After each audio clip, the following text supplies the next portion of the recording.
మీరంతా దీనిని ప్రసాదంగానే తిని ఉంటారు. కానీ మీరు ప్రసాదంగా తినే పచ్చి కొబ్బరిని రోజూ తింటే ఎన్ని హెల్త్ బెనిఫిట్స్ ఉంటాయో తెలిస్తే మీరు దీనిని రోజూ తింటారు. అవునా, నిజమా అని షాక్ అవ్వకుండా ఈ వీడియో లాస్ట్ వరకు చూసేయండి. మీకు ఎప్పుడైనా నీరసంగా అనిపిస్తే చిన్న కొబ్బరి ముక్క తింటే శరీరానికి ఇన్స్టెంట్ ఎనర్జీ లభిస్తుంది. ఇక తరచూ కొబ్బరి తినడం వల్ల ఇమ్యూనిటీ పవర్ పెరగడంతో పాటు ఫేస్ పై ముడతలు కూడా తగ్గుతాయి. ఇంకా జీర్ణక్రియ వ్యవస్థ పనితీరు మెరుగుపడి వ్యర్థాలు ఈజీగా బయటకు వెళ్లిపోతాయి. ఇక థైరాయిడ్ ప్రాబ్లం ఉన్నవాళ్లు రోజు పచ్చి కొబ్బరి తింటే ఆ ప్రాబ్లం తగ్గుతుంది.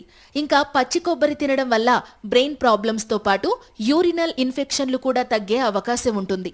ఇక డయాబెటిస్ తో బాధపడేవాళ్లు పచ్చి కొబ్బరిని డైట్ లో చేర్చుకుంటే షుగర్ లెవెల్స్ కంట్రోల్లో ఉంటాయి.